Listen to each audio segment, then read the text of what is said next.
update ko kayo pag gawa ko na dudukutin, kadudukot na yun. Baka nasa ilalim na daw yun. Kasi ang dami nga daw na Oo, ngayon sabi nga, nagtanong nga din ako sa lalaki. Eh gusto ko nga silang makita ni Cons para ano.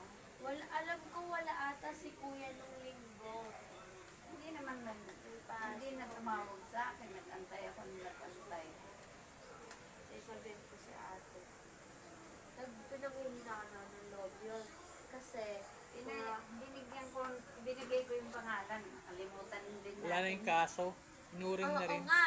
Pag alis ko, doon ko naalala. Sabi ko, Yung kakasuhan Yung na stroke. Yung Yung kakasuhan na stroke. yung isusulat na pangalan, nalimutan. pero lalaki daw wala pa. Ay, ba ina? Babae pa lang. Kakasuhan na Okay pa rin stroke. naman yung trabaho ni kuya sa akin. Pinangihinaan naman ng lobby na si ate kasi sabi niya, mga kasabay niya daw, senior high grad lang, mga high school graduate.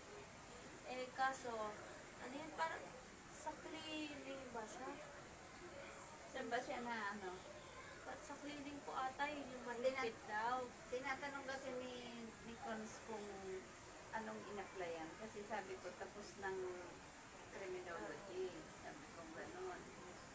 Eh, ano kaya ang in-applyan niya doon? Hindi ka talaga si ate. Mas maganda nga kung sila yung mag-uusap. Kaya nga, para makilala siya pati. Eh, hindi naman sumulpot. Pero ko, mukha akong imang dito paantay. Eh, di pumunta na lang ako doon. Sabi ko si ate. Linggo lang na talaga. Linggo siya nandyan. Kahapon nandyan din siya sa bahay kasi holiday yata. Ay,